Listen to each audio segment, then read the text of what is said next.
Hi everybody, welcome to Black Beetle Health, working while black. We're in talks with Harvey Kennedy today. We tried to do an interview with him yesterday, but unfortunately we had some technical difficulties. So we're excited to welcome him back today. So just waiting for Harvey to join the conversation. If you want to know anything else about Black Beetle Health or find out exactly what we're doing with our campaign currently, we're going to be talking to some other professionals as well about their personal journeys, then you can join us at Black Beetle Health on Insta or blackbeetlehealth.co.uk. Harvey, welcome. And then your analysis is just in the two fibers. Fantastic intro. Yeah. Okay, so how is the how are we today?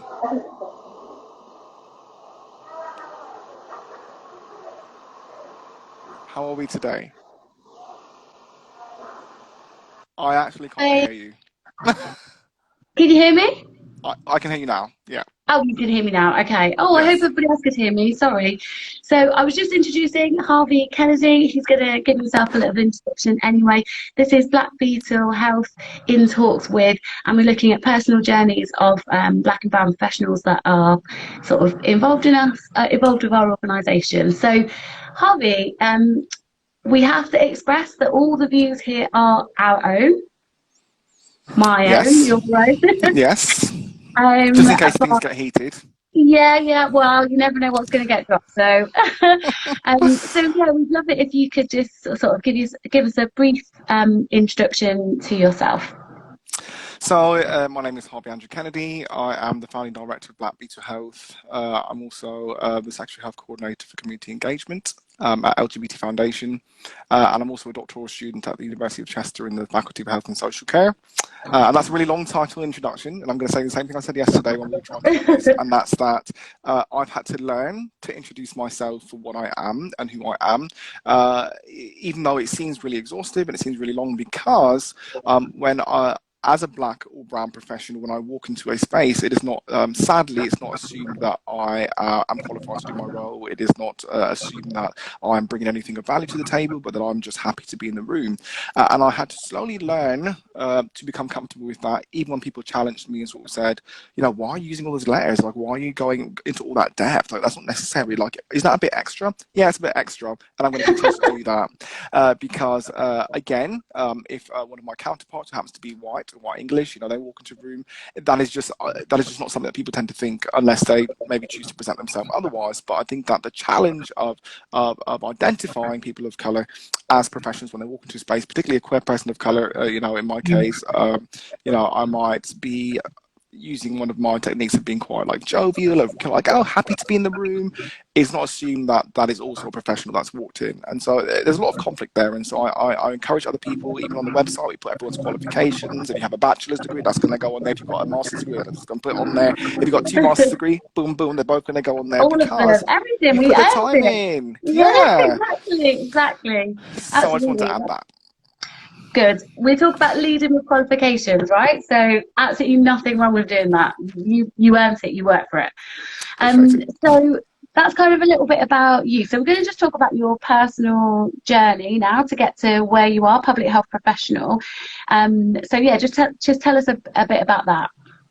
So first and foremost, I'm a scientist. So in my first degree, my undergraduate degree was in biology, which is pre-med. I had the privilege of sort of studying abroad, and so I did a 4-year degree that was essentially preparing me to go to medical school and start my journey to becoming a doctor. And I was really excited about that. But I think along that, at the same time and along those lines, there was lots of self-exploration as well, and trying to figure out my own journey and how that would fly in the face of medicine. And you know, and I think there were quite a few distractions, and so I said, let me take a little gap year. I'm going to step away from science for a bit, and I'm going to apply to some different places around the globe.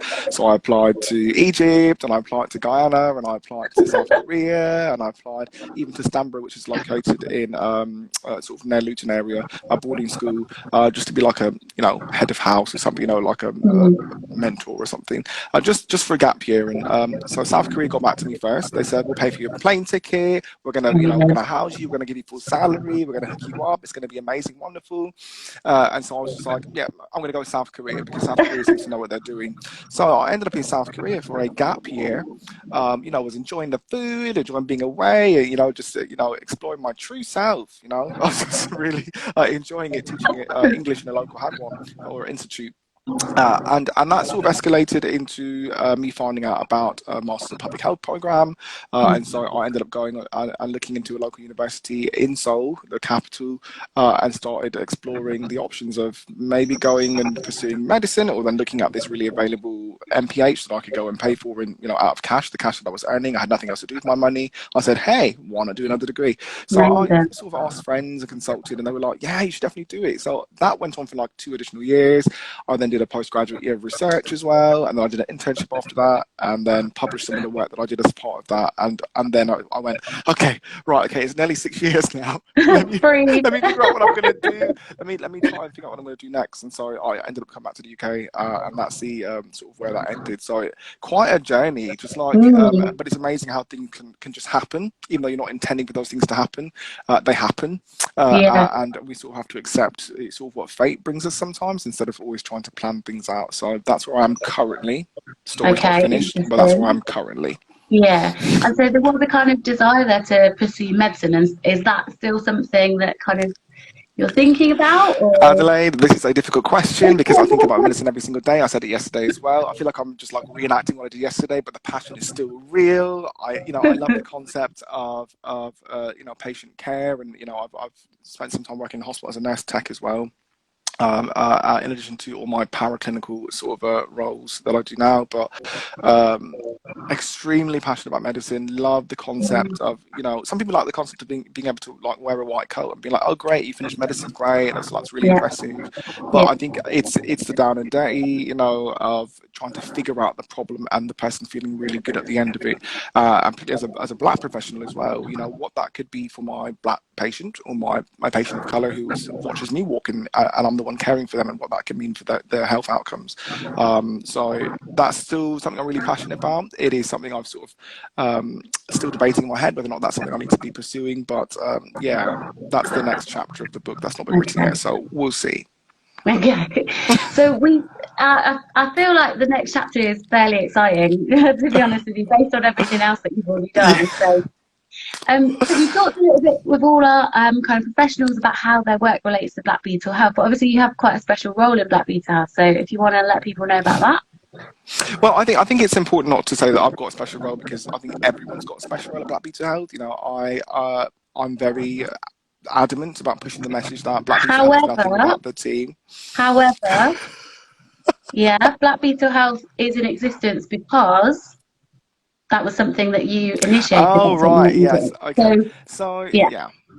So off the back of my first year of my doctoral studies, obviously I said I was at the University of Chester studying public health, completing my doctorate. I'm halfway through, and I'd done all this research in my first year, and I was feeling really pumped, and I was like, oh, I can't wait to get to the end of this so I can do something. But at the same time, I was actually listening to a podcast by Dr. Charlotte Hughes Huntley called Epidemiology Career Podcast, and I started, you know, episode 1. It was like how to get into your career. I'm like, oh, this is great. And when I got to episode 86, I'm now on episode 142, I think it is, because it's just been such a guide and stay in making my decisions along this journey.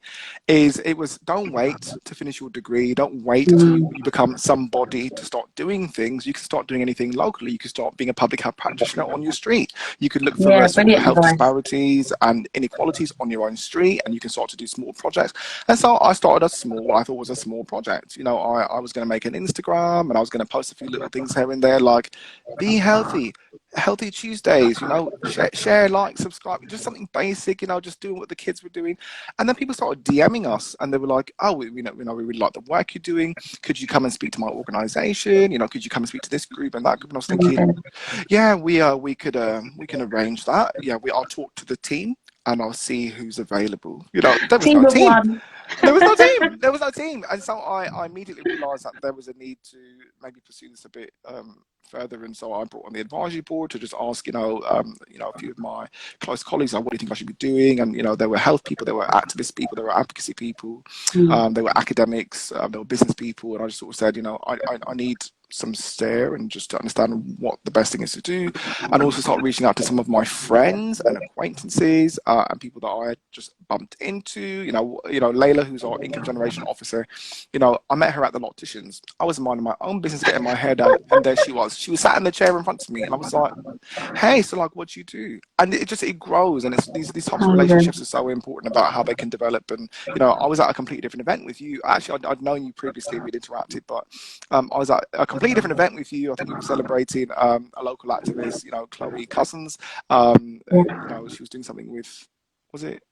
I think it was BBC something, but I remember who was filming Michelle it. Visage and the one Yeah, Michelle Visage was there. We were like, oh, that's great. And then you're like, yeah, I'm passionate about women's health. And I was like, like, screw it, stop the vehicle. We've got to talk about this. And so that's how this conversation started between the two of us, and talking about, you're practicing, you being a practicing midwife and your background and what you're passionate about. And I just said, we need to make this a relationship, because this is exactly what I'm trying to build. And it's just been like piecemeal. It's just sort of come together and formed this conglomerate that you see now. And up until recently, we were still unfunded, and I was still at the mercy of practitioners of color who were coming in, some of who are queer, some of who are not queer, but they're all practitioners in their own right, and they've come into this space and helped to create this thing that we now see as Black Beetle Health. And it's, I think it's just really amazing. Yeah, it's amazing. And I really love one of the things that you said there that you got from that podcast, which is don't wait until the end. Just go now. Use what you've got, find other people that share a passion, and go and do something. It's almost as simple as that in some ways. So I'm just loving King's comment in the bottom. No, you can tell people, because it's the same way how we met. No, it's okay. I can say how we met, briefly. Okay, I mean, because King, I met King in the club, okay? I was minding my business. I was slightly intoxicated. I was enjoying my evening. I look over and this presence appears in front of me. And King is now also a part of the team, and an extremely valuable part of the team as well. Lewis, who's our mental health practitioner, I think I met Lewis through a connection that I had gone on a night out with, who was a friend of his. I just clocked his big smile on like Facebook or like Instagram or something, and I was like, I want to be friends with this really smiley guy. He does have a great smile, doesn't he? Yeah, and we've been friends ever since. And it's like, it's when you speak to other practitioners and people who work in the sector and in the industry, they will say when they're building something brand new, they also reached out to people who they maybe knew, or they were friends, or they were, they studied together and just pulled it together to make it happen. Because it's not always a matter of putting together like a job ad and then like putting it on, LinkedIn and saying, we like to bring on, it's not as formal in that way most times. And so sometimes it just happens that people, it's people that So, amazing. Were we? Okay, Dancing to Janelle Monáe and New Year's Eve, apparently King said. So there we go. So let's talk a little bit about what's kind of been happening recently. So we can't get away from two major things. So we've got kind of COVID in particular. So just if you don't mind sharing about your personal experience around COVID-19, particularly as a health professional, what that's been like. Well, I think it started off okay. It seemed like it was something that the population was dealing with, and then when the news came out about the inequalities within, communities of colour, dealing with, these high rates of death and infection rates, and it seemed like the government wasn't doing anything about it, and I went, oh my goodness, this is why we do what we do. This is a bigger issue, and I started to sort of examine my own privilege and examine my own position. I was saying yesterday that I happen to be lucky enough to have a garden space that I can go out in, and I can walk to the end of the garden and I can walk back. There are some people who have the privilege of doing that. I also have the the privilege of I'm in my house with my partner, and so I have that support system there as well. Some people were by themselves. They didn't have anybody to even say like, hey, do you want to have lunch together, or like, do you want to what you're having for breakfast, or like, how's your day going? Pop over to to where they're working and say like, anything tough going on today. People didn't have that, and so I recognise my own privilege in that perspective. But then also realising that can only be so far reaching. The fact of not being able to travel, the fact that I was supposed to get married this year in October, and that was like, all booked up, and suddenly COVID completely ruined that. I'm thinking, what am I going to do next? You know, and so that was quite a big realization. So I think it started having its effects maybe 2.5 to 3 months in. So probably about 2 weeks ago, we start feeling it. Both you feeling what you're feeling what your partner's feeling, and it's all just sort of coming together. So and recognizing that we had to do something about it. We had to provide support for people. We had to try and you know, maintain our own stability as practitioners so that we can be there for the people that needed us. And so we're working on a few projects to make that happen as well. Yeah, amazing. And I guess the other thing that we can't avoid talking about is sort of Black Lives Matter and that kind of movement and how that sprung up. And I guess sort of in light of that, I'd quite like to know about first of all, your experiences as a Black professional, whether you feel like you bring something different to the table, you know, any barriers that you face, anything that you want to share about that, be really useful. Yeah, I will start by saying that some of the people I interviewed, yourself included, I was really surprised to hear that people were working and had been raised in such diverse environments, because I felt that, you know, for me personally, this was something that I'm quite passionate about and talking about. And this is where it gets a bit sensitive, but I'm going to power through with my opinion being my own on a platform that belongs to us. And we should have the feeling to be able to do that and the comfortability in sharing our experiences, because my opinions are my own. Just plugging that in there. Just again. That one of the most difficult things that I faced, even back when I trained as a teacher and I was working as a science teacher for high school, teaching biology, chemistry, physics, boom, explosion, okay? That I remember all the way back to my first day of teacher training, my first placement. And that was the first time someone came over to me and said, hey, like, are you here to, like, are you here to teach, like sport, or like you can teach like music? And I was like, no.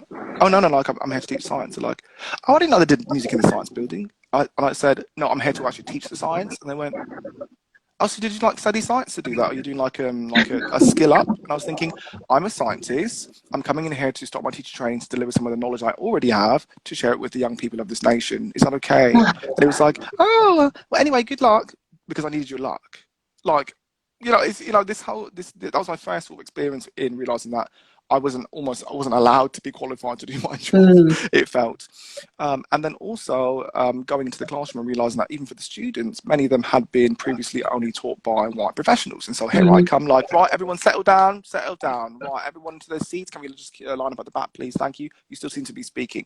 And they found that very offensive. They found it offensive for some. I felt that they felt it offensive to be told by someone who did not look like them, in many cases, who I taught, to stop talking and to sit down and to control their behaviors. And if they don't do that, they'll be asked to step outside. So that journey was quite difficult, I think, in the first place. And then going to colleagues and saying, you know, I'm dealing with the situation. Could you probably step in and intervene a bit? And walk in, and all students, quite immediately, I'm going, interesting that they had to walk into my classroom and defend me to get you to be quiet, and as soon as they leave, you're back to being your own self. And so, needless to say, teaching did not end up being for me. So I ended up leaving that. Mind you, I was teaching since career days, and it was years and years, but then coming into my public health experience as a public health practitioner, and trying to have my voice be heard at this point, you know, already starting my doctorate at that point, and obviously had academic experience in public health as well previously, and worked in different capacities, both in London and over in South Korea as well. And so I had my own experiences I was bringing to that. I'd already done a study on this, which was published, that I could share my insight in, and felt that was maybe being a bit ignored, and just saying, like, could we try this? Or, you know, maybe we should think about the infrastructure of what we're doing, and constantly saying that I need to manage my expectations, to be told that, you know, anyways, it's just, you know, don't worry about it, just focus on your main role. And I'm thinking, public health hat on, there is no main role. It's all about working collaboratively. So struggling to have my voice be heard, to be believed as an academic and as a professional, was in its own way, I think, an issue that I had to just sort of deal with. And that was before I even tried to clock that it was a race issue. It was just a matter of me being a professional coming in, and maybe somebody being maybe a bit ageist, you know, saying, you know, how do you know all this information? How have you had all these experiences? And it's just like, I just powered through, same like anybody else, you know. So I'm going to pause there. I'm just, let's all just take a breath for a second, because you know, I sort of get a sense that my experience, when I kind of listen to it in context with yours, either I've walked through life quite blindly and these things have been happening around me and I've just not noticed them, or I've been very fortunate in some of the circumstances that I'm in where I've not had those experiences. And I actually think the stuff that you're talking about is a very common experience, because actually when I hear you say it, there's something that resonates with me that goes, yeah, Oh, like, I can't believe it, but also I can believe it, and I know that that is happening, and that's happening to lots of people. Um, in kind of, I guess, in relation to the Black Lives Matter movement, I guess we could say that's the force that's kind of come forward at the moment. You know, what do you think about that? What do you think? What do you see sort of for the future as a result? well, I was quite conflicted when the protest happened, because I think the natural reaction is that you want to go and be a part of that, and you want to show your solidarity, and the fact that it's your lived experience as a black male, not just a black person or person of color, but a black male who happens to have locks, who happens to dress a bit quirky from time to time. I can put on a suit, don't get me wrong, but you know, I do like my quirky days. And what would that be if I went out on one of my quirky days and I happened to maybe have had, you know, a drink, or maybe if, you know, just been among friends and was feeling quite loose and was in the wrong place, you know? And people say, but that's like in America though, isn't it? But don't be fooled, okay? Because it happens in its own way in the UK. You know, I remember, anyways, I'm not even going to go into that, but I'm just aware that how things can happen in the UK might be different to how they happen in the United States, but they happen. Yeah. And most times they might happen in the workplace, which is what sort of the inspiration behind this series, Working While Black. So conflicted as to whether or not to go and represent, hold up my placard and represent, and you know, and raise my voice and put my mask on, but also whether or not to be a good practitioner and stay home and show people that actually we need to follow government advice, and we've not been given permission to leave the house and to go and do that. Even if people are telling you it's okay, wear a mask, keep distance, because you can't control other people's behaviours, can you? So you can only go and try and be mindful. So that was the conflict, and then also the third conflict, which is to do nothing and to be quiet and to stay out of the fight and to not, you know, sort of add to the fire that was already brewing. And so my final decision was to stay home and to be thoughtful about how we could be we could action some of those feelings and how we could be more proactive in delivering something that was meaningful. So we started the Working While Black series. We did a series of posts. And when I say we, I had to reach out to my advisory board, I had to reach out to the staff team, I had to reach out to trustees and say, I'm about to say some things and I need to know if you think this is appropriate. Because the worst thing I could do is go and represent all the people who have given up their own professional reputations to be part of this organisation, and then I go and blast something that's really inappropriate on social media. So you know, we decided to go through a series of just gentle, constructive, rational protests on social media, and much of it was really taken up, you know, quite well. Just about, you know, your queerness is your protest. You're already your protest, you know. But you know, and just letting people know that it's okay. If you don't know what to say, don't feel like you've got to say anything, okay? King said, I protest from home. COVID won't sneak up on me. You know, there's different ways to do that. There were virtual protests.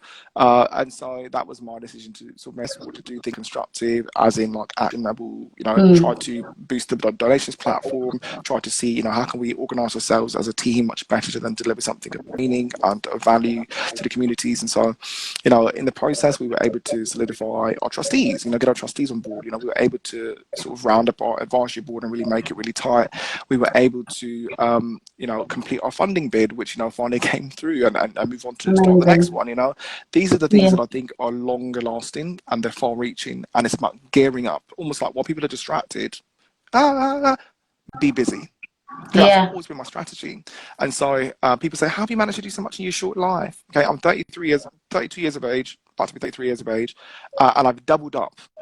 I've doubled up on everything that I've had to do, and that's how I've managed to do it. I've stayed focused, I've let people be distracted, I'm over here doing what I'm doing, and that's how I've done that. So, and it's not about, you know, taxing myself and pushing myself over the edge, but it's being rational in my decision-making process. So BLM, it didn't come and go, I see it, but I'm approaching that in a very constructive and professional way, because I think, you know, I think that is far more effective than, you know, maybe putting myself at risk, or, you know, there was 15,000 people, Adelaide, that attended that protest in the city centre of Manchester, okay? That is not just a couple of people. lots of No, people it is a lot of people. that were so passionate that wanted to go down and do that, and I applaud them. You know, I don't criticize them, I don't judge them, but I'm saying that my personal approach was to do what I've already stated. So Yeah, amazing. And I think you like there's so many kind of valuable things in what you said there. Like, you know, don't be distracted. What other people are getting, you know, sucked into, use that time to be busy. And also that there's value in whatever you choose to do. Like your personal decision was based on your professional understanding and what was right for you at the time.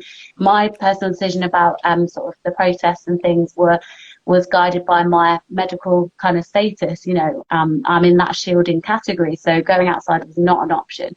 So, you know, just thinking about, I guess, just really quantify, you know, just to say that whatever you want to do is valid. Like there's validity in whatever you choose, yeah. and I think that's, you know, really important.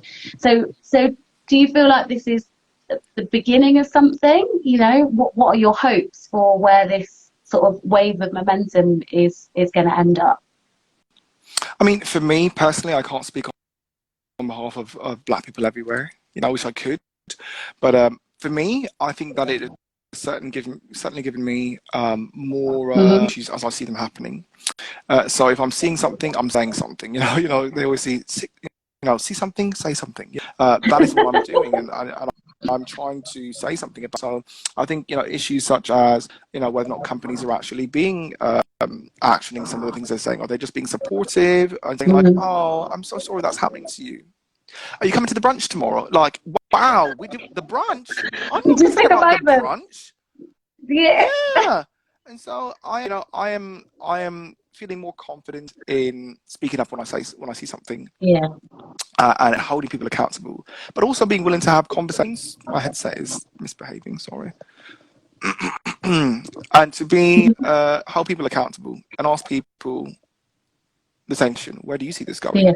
As Yeah. an ally, where do you see this going? You know, I think as Brilliant. someone who's in an interracial relationship, for example, you know, I was definitely given a side eye to be like on this. You know, are we okay? You know, is that, you know, what do we need to have a conversation, or can I trust that we've understood this? You know, there were bigger dogs, you know, for us, and some people say like, I don't want to say which I was listening to, but they were saying, you know, to be pro-black, you know, you've got to date black, and it was, you know, I'm going to say quite openly, I don't agree with that, because there were plenty of people who date pro-black and they hate their own, you know, they might be in heterosexual relationships and they turn around and they're killing, you know, black trans women, okay, or they might turn around and they Yeah. might be criticizing, you know, gay men or looking very fetishy, you know, on black women, you know, who identify as lesbian, you know. So these types of things, are we all on one team? I don't think we are at times, and so it's important to differentiate between those who identify as heterosexual, those who identify as queer or LGBTQIA plus, Yeah. because they're not the same thing, and some of No. the challenges that are faced are similar but not the same. Yes. Yeah. So just understanding what pro-blackness means, even in your dating life, even in your friendship groups, you know, you go with, you know, you be wise as a serpent and harmless as a dove is how I approach things. You know, and use my head above my complexion, because sometimes that can be maybe not the right decision. Amazing, thank you. Sorry, I think we've got a little bit of a delay, but I'm just hearing everything that you're saying and kind of agreeing internally, externally, like, you know, and as somebody who's also in a queer interracial relationship, you know, I think that the reaction of my partner has been really, it just confirms, like every time we have and we talk and we're on a similar page, it confirms like actually I was leading with my heart, but my head was also involved in that decision. And I kind of saw something recently where people were saying that you know, black people are getting reactions from family, from partners who are saying, gosh, I didn't realize things were still like this. And I'm like, how can you love a Absolutely. black person in such kind of, you know, and be in such proximity to them and not have an idea about all these things? So I think, you know, if that is you, if that resonates with you, then please just read a book, go on Google, like, you know, do something, because that person really needs you to support them through this time. So Harvey, tell us about, you are, like you said, you've been working double time in your 33 years. So maybe Absolutely. you could tell us a little bit about when you kind of feel Yeah. most Okay. productive.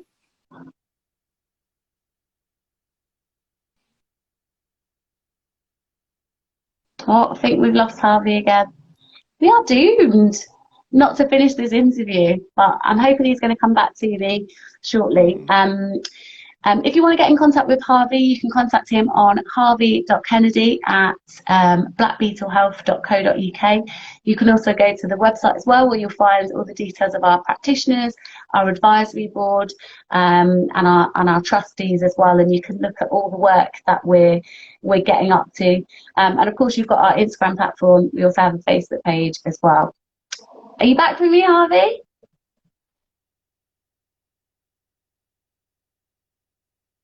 Hello, we're frozen.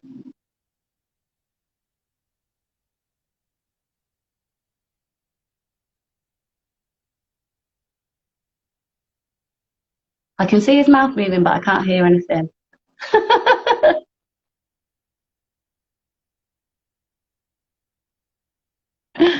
Let's try and work out what's happening here. Okay.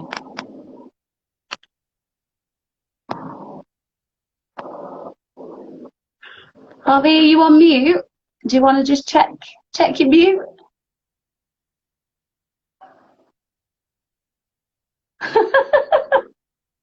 Okay, fine. What I'm going to do is I'm going to reintroduce just because we're going to kind of wrap up with some of the things that we were talking about. We want to just get a sense of what he thinks is really imperative for right now for kind of people to be doing, and then also what he wants you to take away from this conversation. We're so pleased that you've stuck with us through this, because I'm sure you'll agree that Harvey has had a really interesting life, and he's certainly a person that is for me, it's a great privilege to work alongside him, because I feel like he has great vision, and he's really keen to accept guidance from whoever is prepared to give it. Harvey, can you hear me? Oh, Yes. thanks. Yeah. Yes. Can Okay. hear you.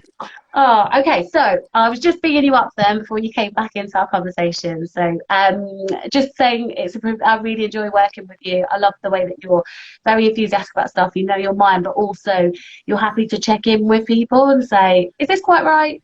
Do you Yeah. know, or is this your area of expertise? Can you help? And yeah, I really, really love that. So Harvey, just two questions for you. So what do you think we need more of in this time? Well, I think that people need to go at their own pace, but I also think that, am I breaking up? No, good. All good. Okay. I think that people need to shed a bit of the things that they think are not essential, and they need to really focus on doing more of what they love. So that might be learning a skill. It might be spending more time that you actually are interested in spending time with, that you actually enjoy their press, and because that's going to be really valuable on the opposite end of this. When you come out on the opposite end and you say, what have I done with these 4 months or 5 months or year that the government gave me to sort my life out? What is that going to look like? So I think that people need to do more of what they love, and more of what's going to give back to them and going to develop them, and with some type of skill, or feeling empowered, or feeling an essence of social wealth within their own communities. Amazing. I love that. So conversely then, what do you think we need slightly less of during this time? We need less hangers on. We need less people who are riding the wave for the sake of the movement. We need less leeches. Okay, and I'm calling people, yes, leeches, and people say, like, how could you call that a leech? We need less leeches, people who are just sapping your energy and draining your energy, but they're not putting anything back in. I was actually listening to an episode of Betsy Okafor's podcast. I love it. It's completely inappropriate, but there's so much truth and value in that, and that is what's feeding me right now with regards to knowing what to shed, what to keep.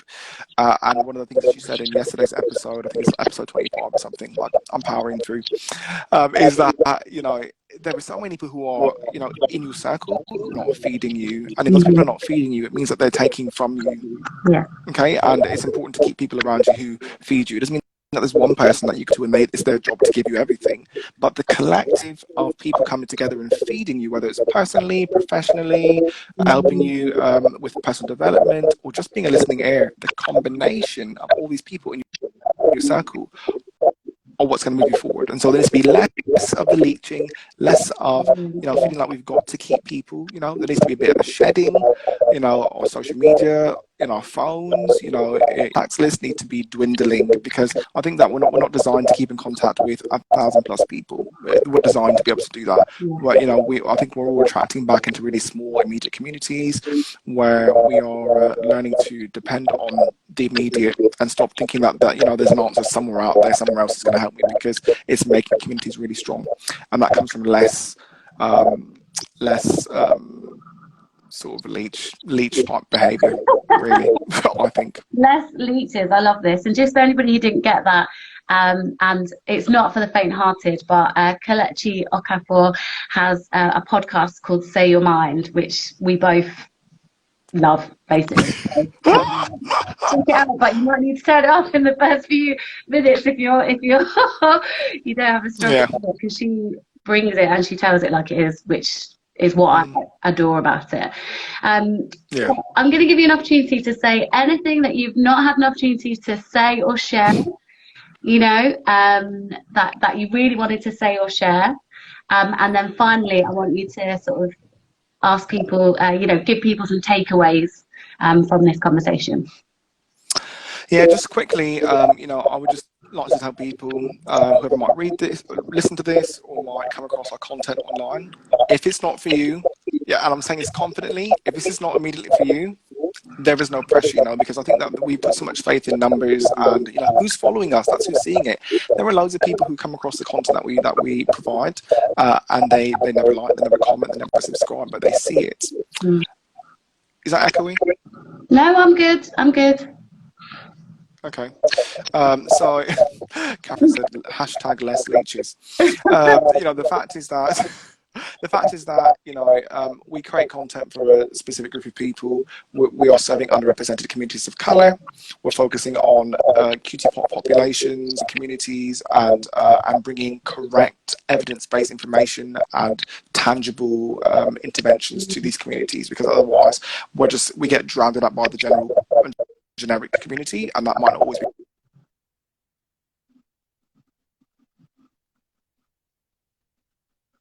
Oh, Harvey, I feel like have I lost you again? You back?